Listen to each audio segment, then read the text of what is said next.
Hello students. तो last class में हमने टाइप्स ऑफ हाइपर कंजक्शन देखा था। एक टर्म और पढ़ना है हमें, इसे हम बोलते हैं क्या, है ना, हीट ऑफ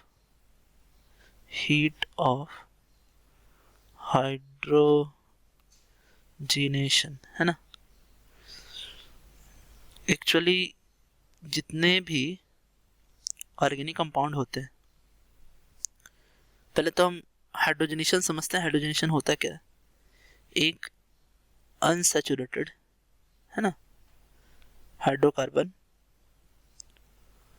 वो क्या करता है कि जब सैचुरेट बनता है,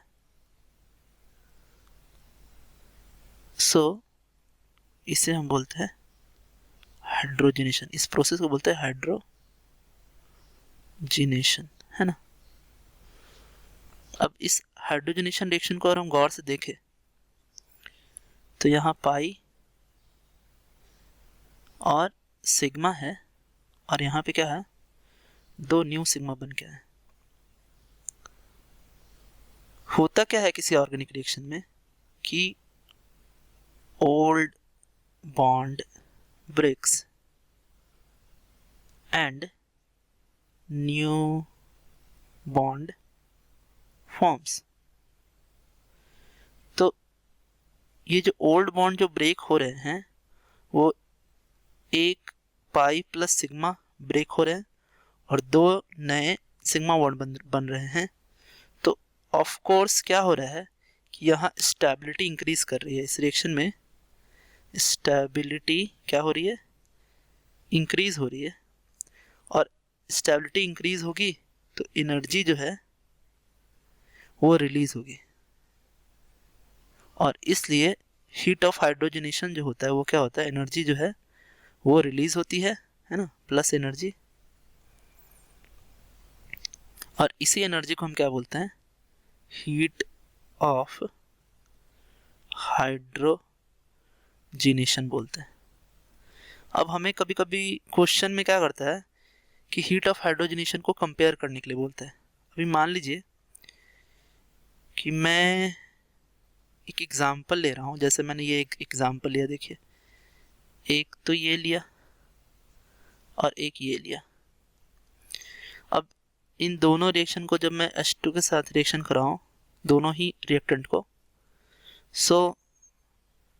प्रोडक्ट मेरा यही आएगा, है ना, प्लस एनर्जी निकलेगी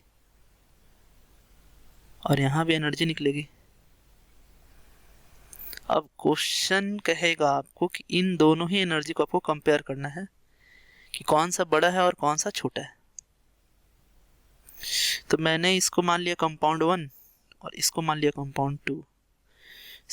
इसको, इस एनर्जी को मैं बोलूँगा डेल्टा H1 और इस एनर्जी को मैं बोलूँगा डेल्टा H2। कंपेयर करते समय हम इन दोनों की स्टेबिलिटी को भी चेक कर लेते हैं। जब इसका अल्फा एच मैं निकालूं अल्फा एच यहाँ पे कितना आ रहा है, 2 आ रहा है, और यहाँ अल्फा एच जो आ रहा है वो कितना आ रहा है, आपके 6 आ रहे हैं। जब हम एनर्जी डायग्राम में इन दोनों को 1 और 2 को रखेंगे तो देखिए क्या होगा। आइए एनर्जी डायग्राम में रखते हैं इसे, है ना। ये एक्सिस जो है वो एनर्जी का एक्सिस है, और यहाँ से जो ये एक्सिस है ये आपका क्या है, रिएक्शन का रिएक्टेंट एक्सिस है ना। तो अब देखिए करना क्या है। अब देखिए क्या हुआ यहाँ पर कि यहाँ जो 2 नंबर है वो ज़्यादा स्टेबल है, और जब वो ज़्यादा स्टेबल है तो उसके उसके पास जो एनर्जी होगी वो लेस एनर्जी होगी। मैंने पहले भी आपको बताया है कि यहाँ मैं लिख देता हूँ, यहाँ साइड में नोट में करके फिर से मैं लिख देता हूँ, यहाँ साइड में इधर ही लिखता हूँ। देखिए कि स्टेबिलिटी हाई मतलब उसके पास जो एनर्जी होगी वो एनर्जी लो होगी, और स्टेबिलिटी लो कहने का मतलब उसके पास जो एनर्जी होगी, जो टोटल एनर्जी होगी वो क्या होगी, हाई होगी। सो यहाँ जब हम एनर्जी का कंपैरिजन कर रहे हैं तो 2 नंबर ज़्यादा स्टेबल है, इसलिए 2 का जो एनर्जी लाइन होगा वो नीचे होगा। यहाँ पे ये 2 का एनर्जी लाइन है और ये है आपका 1 का एनर्जी लाइन जो कि लेस स्टेबल है। और इन दोनों से ही आपका जो ज़्यादा स्टेबल है वो है आपका क्या, वो है ये प्रोडक्ट दोनों का सेम ही है। सो P एंड P। सो अब अगर हम देखें कि 1 से, मैं कलर चेंज कर ले रहा हूँ, कि 1 से जो आपकी एनर्जी चेंजिंग हो रही है वो इतनी बड़ी एनर्जी चेंज हो रही है, ये है आपका क्या, डेल्टा H1। और 2 से जो एनर्जी चेंजिंग हो रही है वो एनर्जी चेंज हो रही है आपकी डेल्टा H2। सो यहाँ से हम कंपेयर क्या कर सकते हैं कि delta H1 is greater than delta H2। सो ये हमने कंपेयर किया और हमें दिखा क्या कि heat of hydrogenation increases as stability of alkene decreases। सो एक हमें कंक्लूजन मिला है ये, और इस कंक्लूजन के आधार पे हम सवाल जो है बना सकते हैं। तो देखिए कुछ सवाल मैं दे रहा हूँ, आप पहले लिख लीजिए, उसे बना लीजिए और फिर बाद में आप उसका सॉल्यूशंस चेक करेंगे, है ना। तो देखिए मैं बनाता हूँ, पहला क्वेश्चन दे रहा हूँ आपको, है ना। सो ये कुछ ऐसा है, देखें,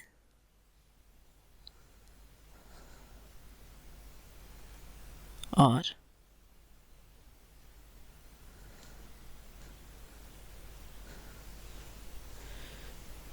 फिर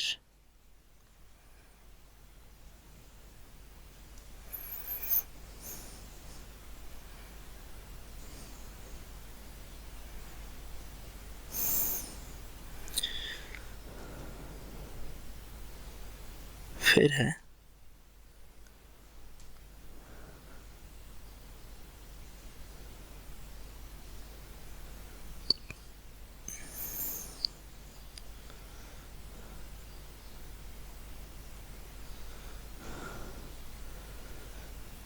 1 2 3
यही लिखता हूँ।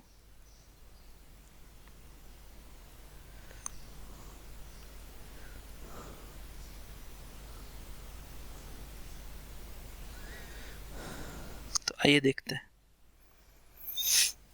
तो जो पहला आपका सवाल है ना, मैं कलर चेंज कर लेता हूँ, है ना। सो पहले सवाल में अल्फ़ा H जो है वो 6 है और यहाँ अल्फ़ा H जो है वो 0 है।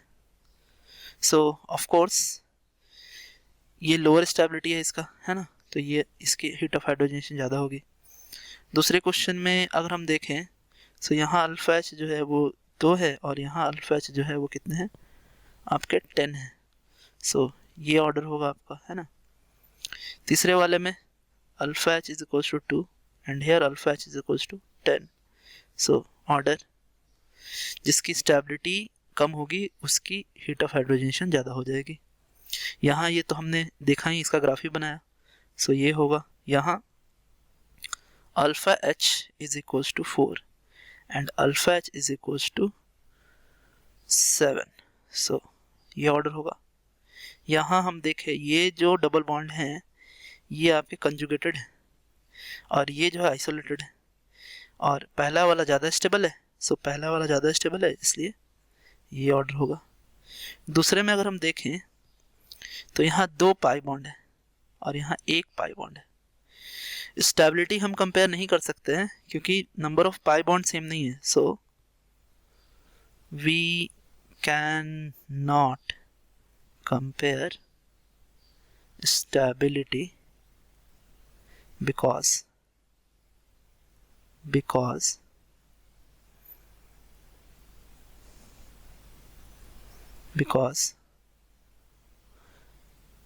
number of pi bond do not same, है ना। सो जितने ज़्यादा पाई बॉन्ड होंगे उतना ज़्यादा हीट ऑफ हाइड्रोजनेशन होगा आपका, है ना। सो ये आपका क्या था, ये आपका एक सवाल था। इसी तरह हम कंपेयर करते हैं क्या, एक और टर्म है जिसे हम बोलते हैं हीट ऑफ कंबशन। कंबशन भी ऐसा ही होता है, या जैसे अगर हमने सेम कंपेयर किया इसके लिए, देखिए कंबशन में क्या होता है, ये लिया और इसे लिया, दोनों को हम कंबस्ट करा रहे हैं, प्रोडक्ट तो सेम मिलेंगे, CO2 प्लस H2 और CO2 प्लस H2, प्रोडक्ट दोनों में सेम मिलेंगे, नंबर ऑफ कार्बन सेम है, बट जो डेल्टा HC और यहाँ जो डेल्टा HC1 HC2, सो जो 2 है वो ज़्यादा अनस्टेबल है, इसलिए डेल्टा H2C ग्रेटर देन होगा डेल्टा H1C से। ये एकदम सेम कंसेप्ट होगा आपका हाइड्रोजनेशन वाला, और वही सेम कंसेप्ट यूज़ करके हम इसे भी बना सकते हैं, कोई प्रॉब्लम नहीं है। सो ये आपका जो है आया, है ना। हमने देखा आज हीट ऑफ हाइड्रोजनेशन देखा और हीट ऑफ कंबशन भी देखा। सो हम यहाँ भी ये कह सकते हैं क्या, यहाँ पे मैं लिख देता हूँ कि एज है ना stability increases heat of combustion is decreases, और इसी पे हम मैक्सिमम सवाल बना सकते हैं एकदम सेम हीट ऑफ हाइड्रोजन की तरह। सो आज के लिए इतना ही students, thanks, have a nice day.